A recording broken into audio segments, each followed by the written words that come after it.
Look, okay. They mad, they high. Thinking the badge is better than having some heart. Okay, look now, look how they running. They beating white people down just to show us what's coming. Or to show us we nothing. Or to show us we only welcome when singing or balling. You shut up and dribble. Word. Look. Hey everybody, I'm Carrie Champion. Welcome to We the People. So today we are having a very candid conversation with athletes and artists who want to make sure that you use your voice to vote. Voting is your voice. So we have so many different issues that have happened in this country. It's really, truly unprecedented time. So I'm looking forward to these conversations. I think you'll be educated as well as entertained, but most importantly, informed. We have morethanavote.org, whenweallvote.org, and fairfight.com. Those resources are imperative as we try to change our future.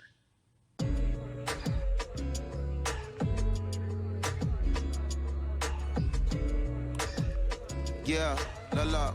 There's no way that we can talk about hip hop or even the fact that we want to talk about activism, Black voter suppression, without bringing in this guy straight from Port Arthur, Texas. We are talking about Bun B. He is an activist, a scholar, and an all-around gentleman. Thank you so much for spending some time with us. Bun, I don't want to start heavy, but I guess I have to because that's where we are in the world today. It's heavy as hell. And when you think about what needs to happen in this country in terms of change, what's the first thing that you think of? Equality. That's pretty much the first thing that comes to mind, right? Black people need to be seen as equals in this world. You know, we had to fight just to be recognized as a full citizen in this country and not 3/5. The world is now seeing what we've known for so long in the culture and in the community. The one way that we can fight is obviously voting. Talk to me about what voting means to you. I hear people all the time talking about one vote doesn't matter and that voting doesn't make a difference. If that's true, why do they work so hard to suppress the Black vote? Because they understand the power of the vote. And so it's time that Black people collectively also understand the power of their vote. And not just on a national level, because a lot of times we only have this conversation every 4 years. People need to be very much involved in their local politics. They need to understand who their elected officials are, where they stand on issues that affect you. And you need to use your vote to either support the ones that care about you and your condition, or to elect people who do. A newer initiative that we're dealing with is educating felons, right? So in the state of Texas, if you're a felon, right, if you've been to jail or to prison, but you're no longer on probation or parole, you have the right to register to vote. Another thing that was just brought to my attention, there's an initiative called Orange, which is happening not just in Houston, but all over the country. If you're in jail currently during pretrial, but you have not been convicted, like you're still in jail waiting for your day in court, you are still eligible to vote. And you said something so key. They work so hard to hope that we stay uninformed, but more importantly, to suppress the Black vote.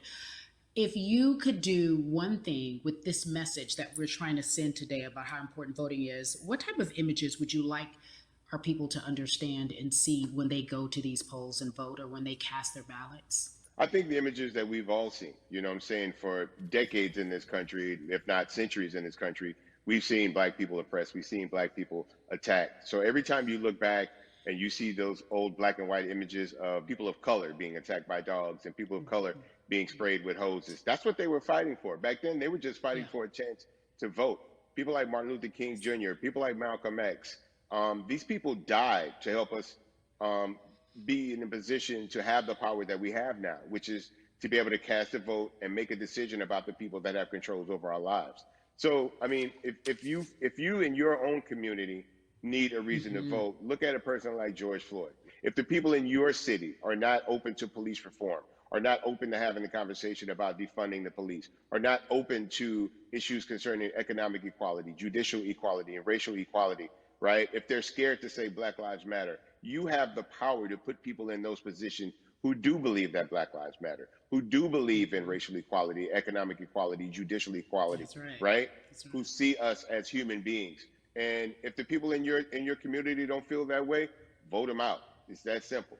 It's just vote them out. We don't have enough time to sit around and hope that people change their minds. Yeah, Bun B, you point out something so important. We have the power. And that is in our vote, and that is with our voice, and that's how we use our voice. I think of where we are right now. People say this is a particular moment, but it is a movement, not just a moment, it is a movement. Why, in your opinion, was it George Floyd's death? Why was that the chosen brutality for people to say, oh my God, Black people are still oppressed in this country, and it is not fair? I think it's twofold, Carrie. In so many different encounters between people of color and the police, there simply is no proof of what happened in the interaction. And so what happens is in a court of law, it tends to lean towards the policeman's point of view, right? In this case, we saw very clearly what happened.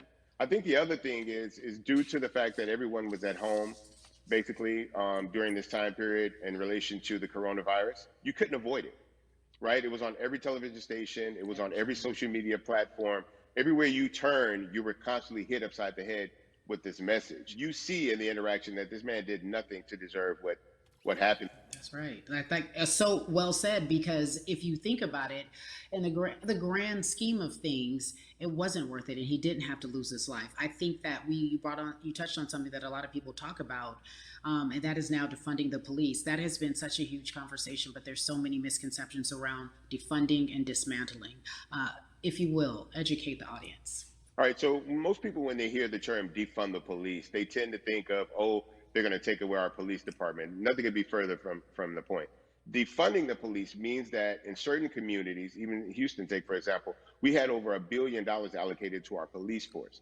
Now, what is that money being used for? Some of that money tends to be allocated towards riot shields, right? Pepper spray, right? That kind of thing. That's only used against the people that fund this budget, right? So why would the people want to supply the police with the means to oppress them? If the police are concerned about the situations in certain communities with a higher crime rate, well, higher crime rates tend to happen in communities where there's not employment opportunities, right? There's not a lot of social services, and people are going to do what they need to do to take care of themselves and their families. When the community has more opportunities for employment, more opportunities for upward mobility, then they tend to be less of a strain on the government. They tend to have a lower crime rate. And because of that, we'll have less need for the police in those communities. You are passionate about so many different things in terms of making sure that we are holding our leaders accountable. Talk to me about some of the other projects that you're working on. Well, right now, obviously, being a part of More Than a Vote is essential. We're dealing with primaries in this country right now. And we just want to educate people. We want to inform people because people are tired, they're angry, they're concerned, and they want information and they want action. And so we want to make sure that we give them the right information and lead them in the right direction. And we thank the people that do not look like us for standing with us right now, because it's very important that people who aren't Black be involved. Because if Black people could have gotten rid of racism, we would have done it hundreds of years ago. And so I'm trying to use my voice and my platform just to let people know that if they feel like I do, there's a number of places they can go to enact change in their community. People need to know about how their city council runs. They need to know that they have the ability to speak when city council meets, to let them know that that's not the way that they feel their city needs to be run. Those are not the places that they feel the money of their community needs to be allocated. And Bubby, even a step further, they can run for office in their local community. They can run for positions. Like, people act like they leave it up to somebody else. If you're upset, it's not hard to get on the school board. It's not hard to be a part of the city council. It really isn't. And depending on how small your town is, you could be a mayor. It's the power is with the people. And we need to just know that that's happening. Absolutely. And it's always been with the people. You know, if you look at Trayvon Martin's mother, Sabrina Fulton, right? She felt that there was a system of racism and a system of oppression that led to her son's death.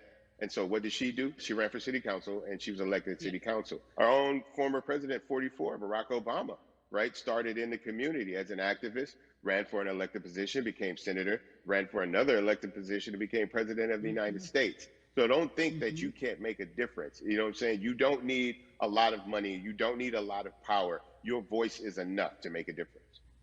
Amen. I feel like I need to go out and run for something. You gave me a rousing speech there, sir. I'd be remiss if I didn't ask you this.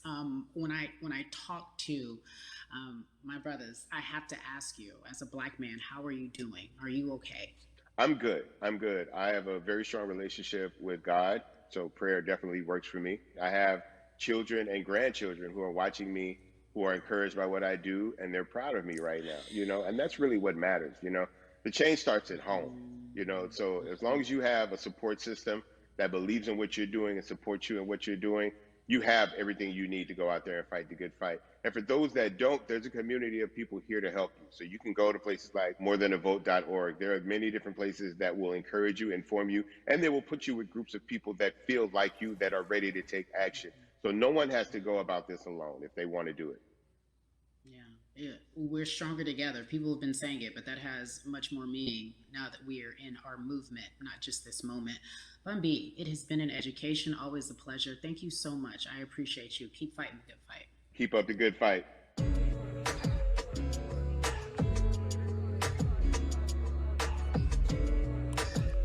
Yeah, la la.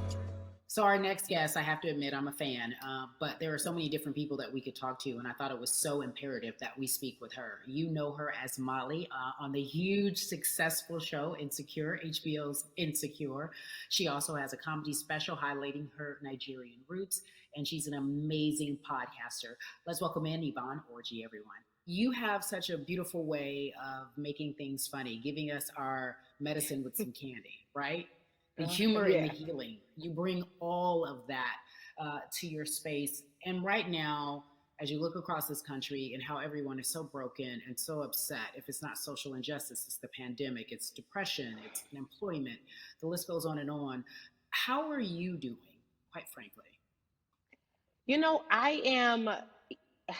I'm rediscovering self in a way that is hard, but necessary, that will lead to ultimate joy. I know it sounds like a lot, but no, I think I personally think that God put all of us on a global timeout. Like we just, America hasn't done as good as other people when it comes to timeouts because everyone else is out playing at recess, and we're still in the principal's office hoping and wishing we can come out. But I think that if we settle into the timeout and really learn the lesson that we're supposed to learn from this season, I think we'll emerge better. We'll learn how to play well with others in more ways than one. And so personally for me, I'm taking this time to learn me in a new way. I feel like I'm being ushered into a new season, and I'm getting still, because sometimes the busy confounds the work that we're supposed to actually be doing. We're busy doing other stuff, but we got work that we need to do on the inside. And I'm leaning into it. I'm like, dang, I thought I was gonna be able to rest like everybody else. And God's like, nah, we got work to do. You know what? And I think that's what everybody is saying about 2020. It's demanding that we be better. And you said it's a global timeout. What do you mean by that? Yeah, it's like everyone sit down, be humble, to quote the great prophet Kendrick Lamar. But no, seriously, sit down and let's reevaluate some things. Let us unearth and shake up the things that we have been trying to hide within ourselves, within our nation. I think America is going through an unraveling right now, a much needed, a much necessary one. And I think all eyes on us, right? There is no, oh, I was on the subway for an hour, so I didn't miss that thing that happened. No, everybody was home. Everybody, was watching when George Floyd died, and everybody, no one could hide it. Everyone was watching when Amy Cooper called the cops. Like, this is a time where it's like, oh, we can't pretend it away. We can't excuse it away. No. It's a global timeout. Sit down, watch, and let's learn. And globally, it's like, hey, we were going business as usual, but it ain't usual no more. Like that's old. Anytime change occurs, it's very uncomfortable. And so right now we're sitting with we're getting we're getting comfortable with the uncomfortable. The minorities, we've been comfortable with being uncomfortable, because that to me explains just the existence for whatever we want to do, how we break into our careers, how we live our lives, how we find ourselves one of the few or one of the first. And that's a lonely road. When you look at, and when you talk about this global timeout, everybody had to pay attention to Amy Cooper. Everyone had to pay attention to George Floyd. How is that helping us as a people, as a country during our global timeout? I think, well, one, we're not minorities, Carrie. You already know it. It's like these labels that they put on us. It's like the same way of saying like black on black violence. Also, there's no white on white violence. It's branding. Yeah, right. It's all branding. Yeah, you're right. It's like white people kill white people every single day. So no, there is no black on black violence. And if you say black on black violence, well, then let's brand white on white violence. Like, I watch Investigation Discovery. Ain't too many of us being featured. So, you know, I just even like, but to answer your question, what does that do? I think what everyone expected is what has happened in the past when the world was still open, right? In that, okay, you had everyone from Trayvon Martin to Castillo to Sandra Bland, you had all of these lives lost, and black people made some noise. You know, we rioted, we got out in the streets, we started the Black Lives Matter movement, all of those things. And then white people kind of just like, oh, let's give them something. And then it's just like, is it over? It's like Oscars so black. Okay, good. We gave some Oscars. Are we good now? Like, are we even? You know, and it's just like, oh no. This is not about like a band-aid. It's like, yo, we might have to amputate the leg a little bit, but it's all right because by amputating the leg, we're gonna save the body. And so I think that's what's happening now. Like, America is realizing, like, oh, black people aren't just making a little bit of noise. Like, the protests are still out. The conversations are still being had. The change is still being demanded. And I think they're seeing, oh, this is not going no way. And no, it's not, because we need systematic change. What a beautiful way to explore what is happening and describe our country. We might have to amputate the leg, but that's to save the body. That's what's happening right now. That's beautiful, Yvonne. And to that end, I have to ask you this, because the way that we do that, we use our voice. And our voice right now in this world, in this country, is our vote. And everyone talks about voting and how important it is, but I feel like more than ever, we understand that it's not just about voting every 4 years for the man in office. It's about your local elections. It's about the mayor. It is about the district attorney, the people who have the power to bring charges against police if police brutality is an issue in your community. If you care about your school district, you can run for the school board. I ask this of you, right? Your parents are from Nigeria. You are Nigerian. You talk about that very lovingly. What does voting mean for you? You know, I think voting is power. I remember, you know, I became a naturalized citizen back in the 90s when, because I was still a minor, my mom naturalized, and so we were able to do it under her. And just even that power of, like, we're American citizens and all the access that we have by being citizens, one of those accesses and those access to power being voting, it's a big deal. It's a big deal because not only do we have the opportunity to be in this country, but now we can be of the country. We can be of the systems. We can be of the rules. We can be of what it actually affords. But I think, going back to your earlier comment about just the setup of systems, I think we are done a disservice, either it's schools or whatever it is. And I'm not putting teachers on blast. I think teachers do a phenomenal job, but for some reason, we do not, and give them all the raises. I know too many parents who are like, this child of mine, I do love them, but hey, where can I drop them off? And I do think that there's a disservice done because, again, when we talk about them, to your point, we talk about every 4 years. It's important to vote for the presidency. We don't realize, like, oh, snap, we actually can vote about, like, how much our libraries get. It's like small things like that, but they make a big difference. When you think of voter suppression in this country, what does it look like for you? It's the systems. When we talk about voter suppression, we also talk about systematic racism, right? It's all the systems that set up. And we've normalized, okay, maybe your job will give you a half day, or maybe, you know, you'll be able to get this luxury. It shouldn't be a luxury. It should be built into the system. It should be built into the fabric of how we vote. But maybe you'll be able to get this luxury in order to enable you to go vote. Think about everything disenfranchised, marginalized Black person has to endure in a day. So in a day, you need to get to work. If something happens to your car, if something happens to your child care, if something happens to, there's so many factors along the way that can send you into a tailspin as an American. And then you add on as a person of color. If you're just trying to get to vote and you already have to go through all of these hurdles and hoops in your everyday life, imagine the one day when your voice really is supposed to matter the most in this country. But then you also see all the times that you tried to have your voice matter, and then it's been shut down, repressed, told it doesn't matter. And then you're kind of like, what's the point? How do we keep hope though? If I'm watching this right now, I want to I how do we as a people stay hopeful? How do we believe in the promise that these quote unquote forefathers have given us?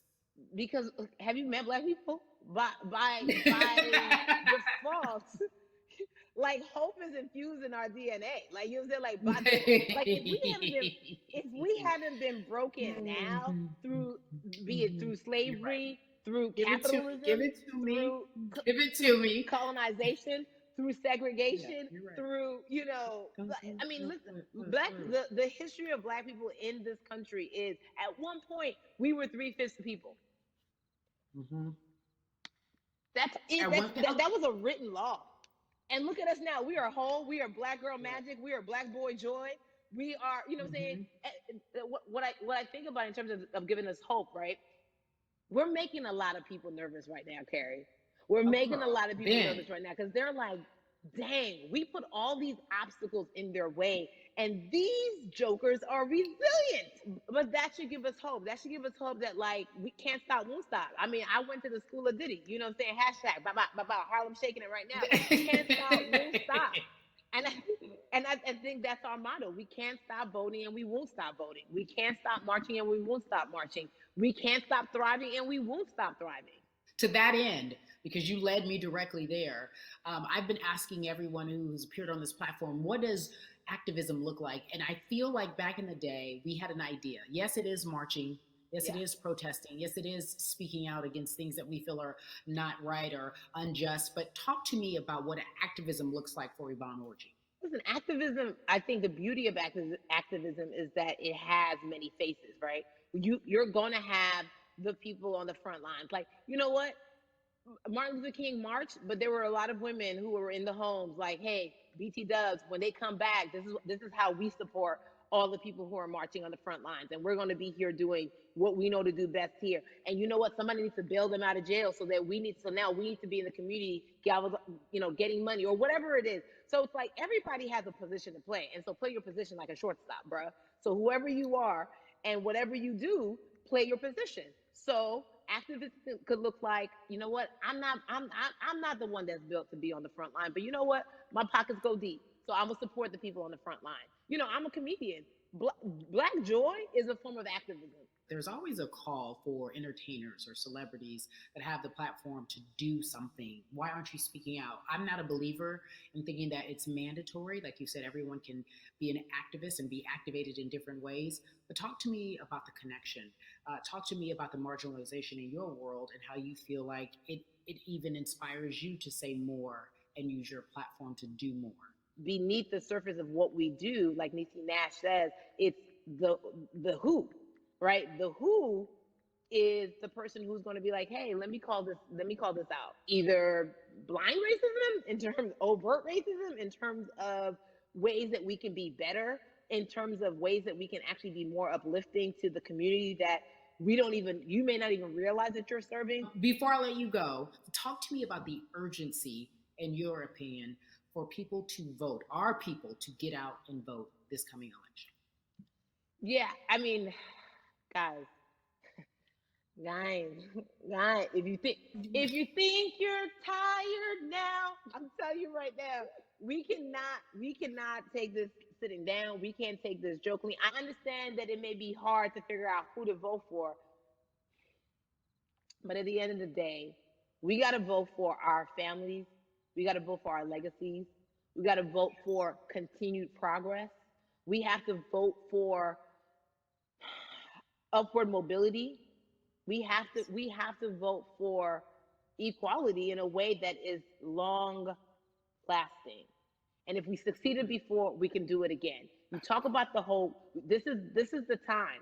This is not the time to give up. This is not the time to pretend a way that we haven't made progress. We have. There's still much more to be done. And you know what? We might have to get to a point where we pass the baton to our children and our children's children, but we still have work to do now for that generation. Yvonne Orji, you are everything. You are Molly, but you are not Molly, but I love you so much as Molly on HBO's Insecure. You are an amazing podcaster, Jesus and Joloff. Shout out to Lovey. And then we also have movies. Like you, The World, you're a model, a cover model. Also, wait, don't let me forget your hugely successful stand-up comedy special on HBO. Girl, you're doing it all. And I am so grateful. You're truly the dream, not just the American dream. You're the black girl, brown girl, do it all dream, the immigrant dream, everything. You're a beautiful, beautiful soul. I really, really mean that from the bottom of my heart. Yvonne Orji, ladies and gentlemen, nothing but the best and excellence personified. Thank you so much, my friend. I love you so much, Mama. Mwah.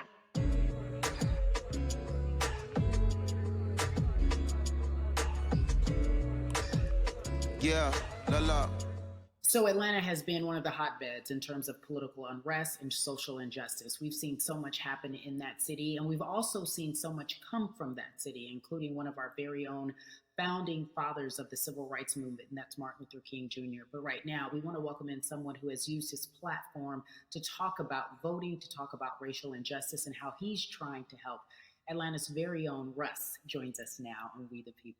Russ, I'm not going to fan out and tell you what some of my favorite songs were that I listened to repeat on yours. We're going to get to the topic at hand. So Amazing. We got to talk about, recently you did an interview where you shared your outlook on culture and music. And you also were very candid about the fact that you have a privilege and that it's necessary for you to give back. Tell everybody about what that means. It's very obvious. I'm white and I'm in Black culture and I'm benefiting financially off of it. So I feel like if you're a white person financially benefiting off of Black culture, you have to put finances back into Black culture. It's just that simple. The screenshots with your feelings, it just comes off like fake empathy because it comes off very dismissive and very, oh, that sucks for y'all. But anyway, back to what I was doing. Have you felt that way always, or is it now because of the time of where we are in this country? I've always had the feeling. I think now it's just obviously elevated. It's a new level and there's new, it's to the point now where you can't, first of all, you can't not say anything. Second of all, though, I just think saying something isn't enough anymore. I think, if you have the ability to put money back into a culture that you're financially benefiting from, you have the ability to, you should. It's interesting that you talk about it in that way because some people do believe that silence is the best way to go because it's hard to talk race, especially if you're white and you're in the Black culture. People just feel as if they can't talk about it. They feel awkward. They feel as if they don't have the privilege or the voice or the words.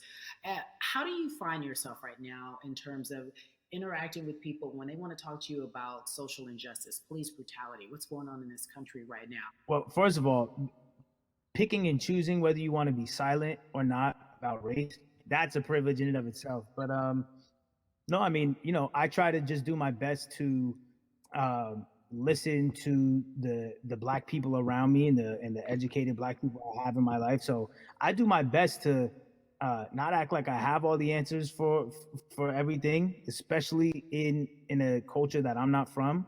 But that's why when we decided to raise the money for Black Lives Matter organizations, when we raised $500,000, we got on the phone with some of the women who started Black Lives Matter. I got on the phone with Tamika Mallory. I was on the phone with Karen Civil and talking with my friends to make sure the money went to the correct places, and people who really need it. It's just about listening. That's all. It's about listening. Let's talk about that for a moment because the way I think of activism, for me, it looks very differently. It's not necessarily just protesting on the front lines. I think that's great. But what about being an activist in the way in which you have decided to be one? What inspired you? What did it look like? You said you raised money for Black Lives Matter. What did you do? Mm-hmm. Walk us through everything that you did and how you find yourself in this moment right now.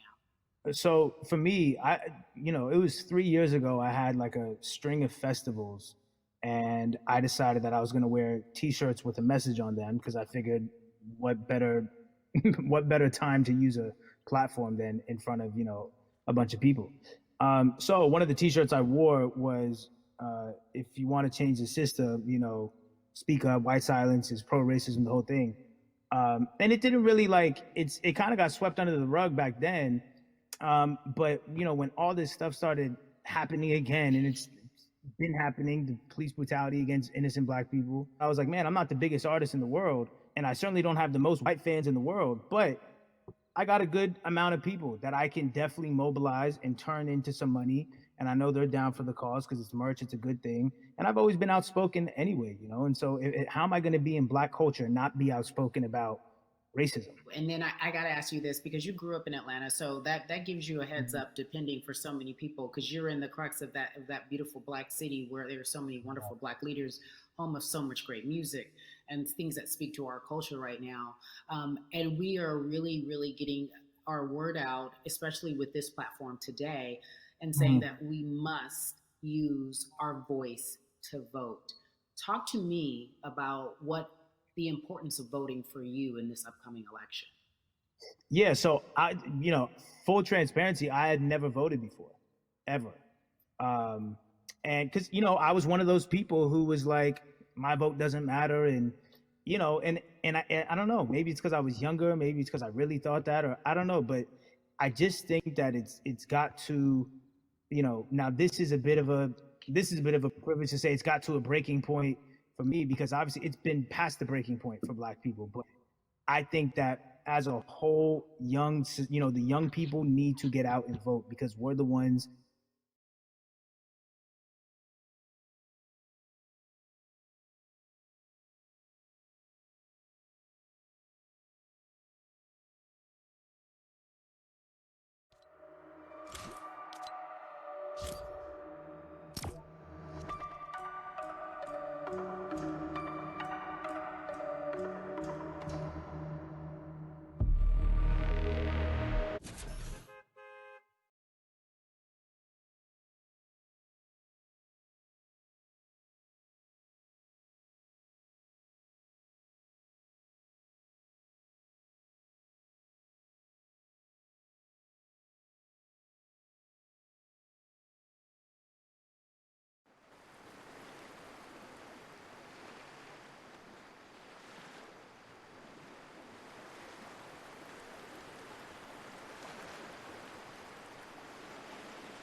Tell me what that experience is going to be like for you in terms of what you're excited about. I think, what it's going to do for me, it's going to let me know that I'm contributing to something bigger than myself, and I'm actually putting my money where my mouth is, and I'm being about it. Because, for so long, and I know I'm not alone with this, but, standing on the outside and just screaming about this and that, and this should change, and it's like, all right, but did you vote? And so I know it's going to feel good to know that I played a small role, and that's the problem. I think the mentality of like, my vote doesn't matter needs to be changed to, my vote, albeit small, does matter. It's a role I'm playing. And if I play my part and you play your part and he and she plays their part, then we make a difference. But it'll feel, I have a feeling it's gonna feel very, very bigger than me. I think when you realize that giving actually feels better than receiving, that's when you start wanting to do your part and contribute. So voting is an easy way to give, Yeah. To whom much is given, much is required, and you have been given a huge platform, and we are so grateful for you, Russ. Philanthropist, artist, community activist, first-time voter. We appreciate you for doing this, okay? Thank you. I appreciate y'all.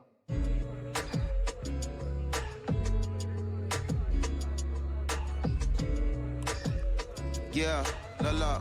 So, cities like Atlanta and Chicago have been at the forefront of the discussions, especially now in this country when we're talking about COVID 19 and systemic racism, as well as police brutality and what we can do in this country. Again, we're continuing our conversation, letting you know that your voice is your vote and your vote is your voice. We can change where we are in this country. Currently, I'd like to welcome in Chicago Cubs right fielder Jason Hayward. I appreciate you. I brought in Atlanta and Chicago because I know you grew up in the metropolitan area of Atlanta, more specifically McDonough. Let's be technical, and and you have been very vocal throughout this entire time in terms of what our country's been experiencing. Let's look at the past month and a half, if you will. What has been the hardest thing for you to deal with? The hardest thing for me to deal with, Carrie, this last month has just been going from the virus shutting everything down to us being called to action. We've had multiple police brutality situations. We've had people protesting, wanting to get the message out. But I really realized that I need to be a part of the positive message and make sure that doesn't get lost in all the chaos going on, for people to actually hear from a reasonable, respectable person who cares about everyone involved. A reasonable, respectable person who cares about everyone involved, which leads us to More Than a Vote. It is a beautiful collective of Black athletes and artists. You are a part of that. Talk to me about why that's important for you right now and this be a part of that collective. To me personally, it's important to be a part of that because I've somewhat used baseball and my craft as an excuse to not get more involved in voting. But I can't any longer use baseball and work as an excuse not to get educated, and not also to show people, like, at any moment in time, any walk of life, we can make a difference. So tell me in your words, what does activism look like for you? In my words, it looks like LeBron James, the biggest athlete right now on the planet, speaking up and breaking the ice for everyone. But I think for the first time, people see and hear from us. So now we have white teammates, we have other people speaking up and realizing, okay, like, this is how we go about doing this. And to me right now, social media, athletes speaking up, entertainers speaking up, like we're trying to do with More Than a Vote. You said something I thought was so key, because covering sports for so long, I know that it's tough for Black players specifically in Major League Baseball to talk about how they feel. Adam Jones did it in a very eloquent way early on, but there are very few that are vocal. You said you all were afraid. Why use that word, and why were you afraid? We was afraid because in 2019, there were 68 of us total. And there are 38 teams. There's 25-man roster on each team. There's a 40-man roster, which is on each team as well. And there aren't many of us. So we're outnumbered in that sense, but not always in a negative way when it comes to our teammates and our clubhouses. But to get to this point, you have to move a certain way. You got to be careful what you say. You can't ruffle feathers. You can't come off in any way. Much like other Black entertainers, much like yourself, probably having to live through life every day. But to get to the highest level, you got to button up. You got to be seen and not heard. So baseball is, like I said, it was time for us to try and speak up and make a difference and show it's okay to do so, because we can't be quiet any longer. That is a button up, be quiet, be seen but not heard. That is an expression that a lot of Black folks can relate to in whatever aspect of professionalism that they experience, especially if they don't work for themselves. They just feel that. That is also a socialization that we have as Black folks, well, especially, like you said, if you want to get to the higher level. And for so long, I felt it bubbling right underneath the surface that so many of us who were in whatever positions we were, who had platforms, were tired of pretending and looking the other way and spending so much time making others comfortable while we were uncomfortable. Do you feel that this is the type of movement that is sustainable, or is it just for a time? No, it takes everyone joining in on the conversation. And right now, I feel like more than ever, there is little things as possible to distract from bigger issues. And we saw on draft day, we saw our president, Theo Epstein, holding up the sign saying Black Lives Matter and wanting to include the rest of MLB in that. But now we're having those conversations as well. So I definitely think this is sustainable, and it's not always just going to be the popular thing to do. This is something that people want to get right because they know we care. Jason, you said you think it's sustainable, that what you're seeing, especially with your colleagues in baseball, that this can be something where you're feeling more comfortable, feeling more safe to share how you feel about social injustice and police brutality. What are you doing right now in this moment with your platform to help change how we look at voting and how to educate the culture and the community about voting? Well, first, what I'm doing, Carrie, is joining up with More Than a Vote and joining up with other athletes and entertainers to get that message out and use our platform in that sense as a group. And try to create a brand with this to make it something that's not just about the election coming, make sure that it's about people getting educated for years to come and figure out where to vote and how to vote. We've got people in different areas that cover different demographics and influence different areas of people. And as a baseball player, as a Black baseball player, I feel like now, like we talked about, is finding the time to show people that you can use your voice in this profession. You don't have to be afraid. And to me, that can help someone, help a kid growing up. He can see me, he can see other guys that were in the video we posted saying, hey, this is what they're standing for. They're speaking up for these things, and it's okay to want to play baseball. It's not lame. It's not something I have to be as afraid of as I was before. So I feel like that's my role in this. I have a younger brother as well. He's 24. He also plays baseball. So I've got to lead by example. I can't just always, come up with a good answer that sounds good on TV when I get asked a question on, what do we need to do to make changes. I'm joining up here to make sure that I take action and get educated myself. For one, so many people, I feel like in Atlanta, they're on the move. Or when you want to try to make a vote and try and cast your vote, you have to do it by mail. You have to sign up for the absentee ballot. Then you have to get another ballot in return. They have to send it back to you. Well, for me personally, they didn't send that back until it was too late, right? We didn't get it in the mail to the address that's an Atlanta address at my parents' house. We didn't get that in the mail until it was too late. And then from other friends and family that are still in Georgia right now, I just hear about them being held in lines too long and trying to get off work. And we know how it is for any family, but let alone a Black family in the inner city or in the suburbs trying to take care of their family and trying to provide for them. You try to get off work, and then you're like, wait a minute, you start looking at the clock. It's like, oh, this is not going to happen today, right? And so I saw, Mayor Keisha Bottoms, reach out via social media to people and say, hey, I'm going to address these issues right now. I need y'all to stay in line to cast your votes. Keep hanging in there. So to me in Georgia, that's what that looks like. Well, it's interesting that you even bring that up because there have been all these images specifically from Georgia, because that's such a battleground, where you see people, especially when it came to the primaries, doing whatever it takes. And this is real life voter suppression that you're talking about. It's been happening for decades. It's not fake. What you're saying, these examples of sending you your ballot too late after the fact or shutting down the polls at 6 o'clock while people still are in line, that's a real life issue. There needs to be some type of change. And I think that what we're doing right now is fair, but the idea of voter suppression, do you think that is well known, especially with folks within the generation, your generation? I think it's known in our communities, right? I don't think it's spoke on enough. I don't think there's been enough light drawn to it. Bring it to light. Let people hear about it. Let people learn about what that looks like. And get more people to say, okay, look, like this is going to happen. We have to expect this, and we can no longer make the excuse. We can't say they didn't warn us. Jason, everybody knows, or it feels as if everyone knows, that the time is now. America's paying attention to us. We have their eyes. We have their ears. If you look toward the future, what are you most excited about in terms of seeing a change? I'm excited about how fast the word is traveling. The word is being spread right now. The biggest athletes, the biggest icons, biggest entertainers are doing their part, but I'm also seeing people out there on the streets doing their part. When so many things got lost, could have very easily got in the commotion when it came to protests, and you saw rioting, you saw looting. People still stood their ground, and people still went out there and said, look, we're doing this for the right reasons. We're going to come together. We're going to use drones. We're going to use social medias. I feel like this is a new wave of getting things done the right way and just spreading the message.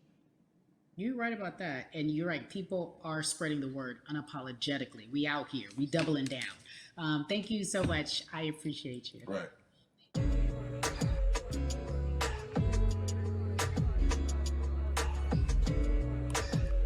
Yeah, la la.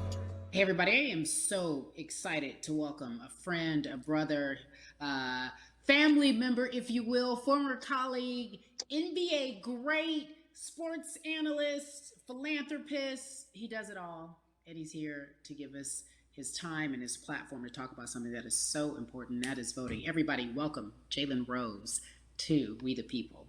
Talk to me about how important it is for the people who know you and love you and look up to you. Why is it so important that you use your platform to talk about voting? Initially, we have to get past the stigma of the mental systemic racism that comes with the presidential race, governors, mayors, senators, judges. We've been conditioned to believe that our vote does not matter. So usually when we looked up at all of those races and people that were running, not only did they not look like us, we didn't believe they were there to represent our best interests.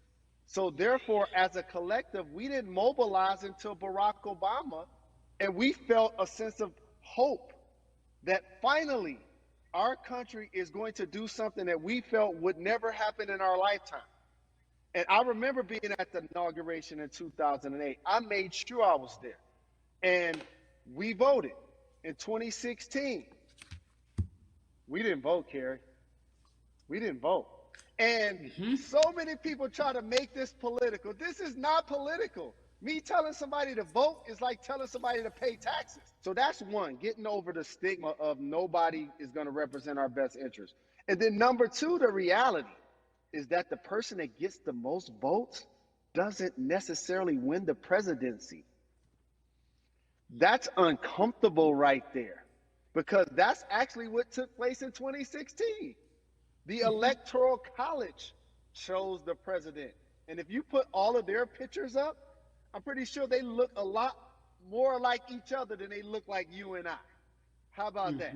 And then the third thing, especially in urban environments, oh man, they create barriers for us, Carrie. It's like you got to jump over the fence, you got to run past the dog, you got to jump on the hood of the car. The lines is 5 hours long. You get up to the poll and they don't work. Elderly people working in the city, while they got the young people who understand technology working in the suburbs. Like, these are all systematic things that try to discourage us from voting. And then finally, we don't have a day off to vote. We need to work. So we don't get a day off. It's going to be a full day, and I got to work to pay my bills. So you know what I'm going to do? I'm going to mail in vote. And you know what you want people to realize? That counts too.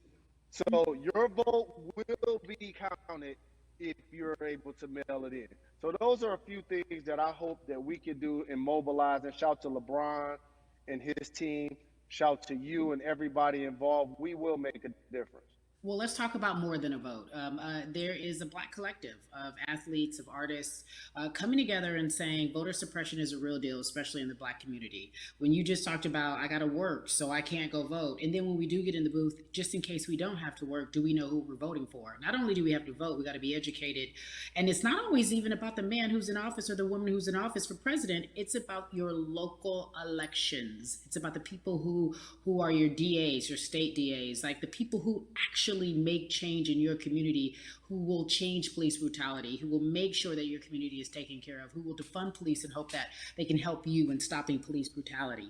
So talk to me about why you decided to be a part of More Than a Vote and what it actually means. Well, it means a lot to be involved with such an impressive collective, as you mentioned. And I said this multiple times, and I know it can be uncomfortable when I say it, but a lot of times we have to get to the root of the issue before we find a solution. And the quote was, I wish America loved Black people as much as it loves Black culture. And this collective, by the way, represents in a lot of ways what's encouraging, but also sometimes disappointing about our role as Black people in America. Because we were brought here as labor and to entertain. And we use those vehicles to get paid and move to the suburbs and be the idols of white kids. And so now that we have this collective, I would say Sports and entertainment represent the most powerful group of black men in the United States. I'm talking about money, power, celebrity, the ability to mobilize, community involvement, their leadership, their intellect.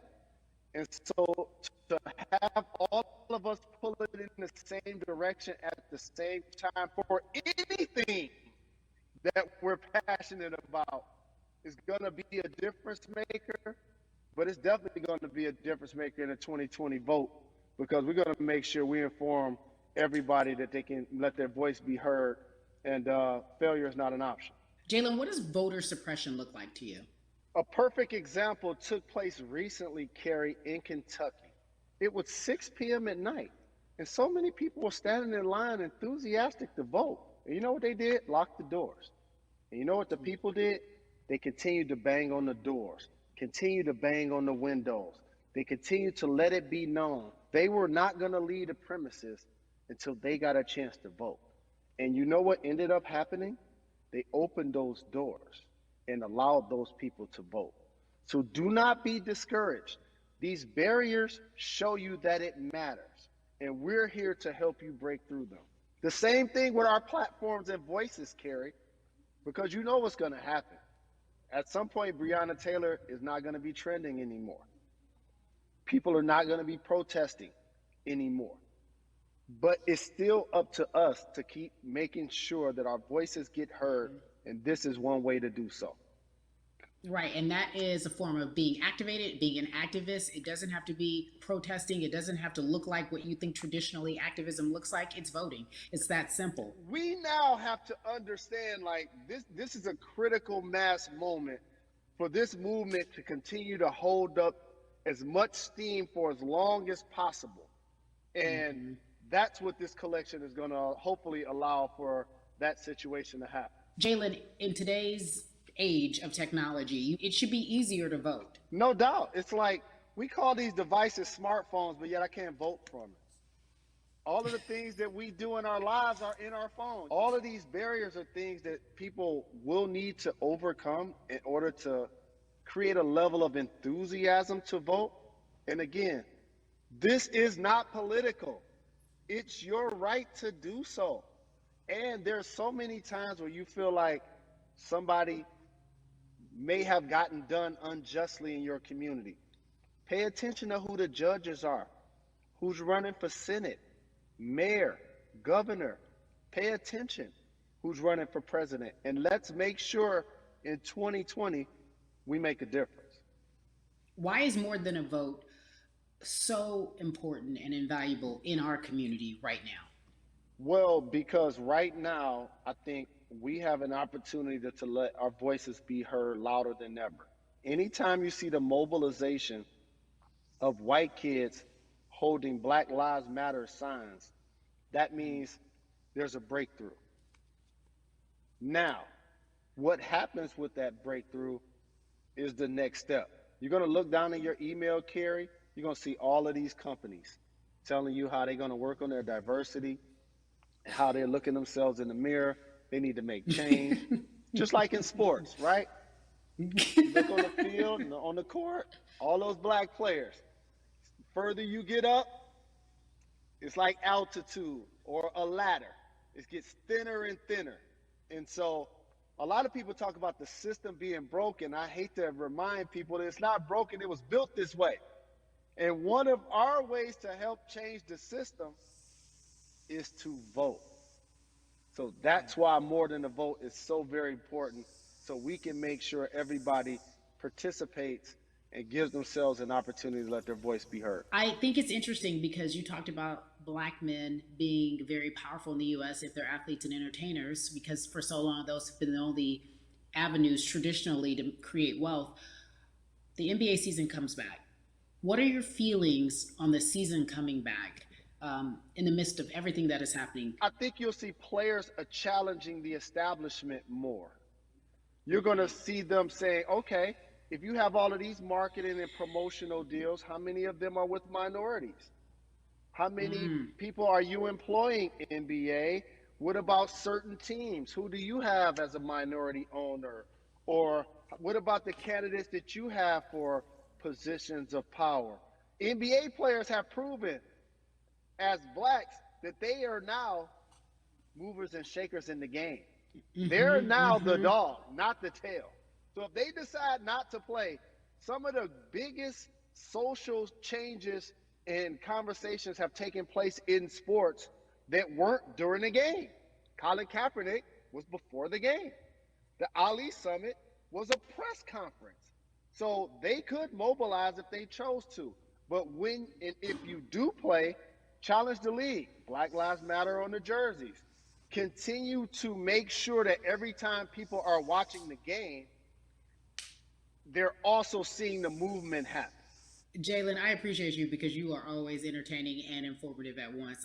I really, truly am looking forward to the NBA season. Thank you for working with More Than a Vote because your voice, your platform, all of it is needed, my friend. Be safe, okay? Yes, ma'am. I love and appreciate you. One call away always. Thank you. Love you, brother. Love you too. Every conversation that we had today, I hope was helpful for you. I am so grateful to everyone who came on with me to talk about what's going on in our culture and how we need to change. Huge shout out to Jalen Rose, Bun B, Jason Hayward, Yvonne Orji, and Russ. Their words were inspiring, but also important and invaluable. I hope your phone is full with all the information that we've been able to place in front of you. Again, you need to check out these resources because they are so important because we want you to vote. That is your voice. It is important. We, the people, want you to vote. So go to morethanavote.org, fairfight.com, and whenweallvote.org. Again, thank you so much for joining us and paying attention because this message, again, is invaluable. I'm Carrie Champion for We the People.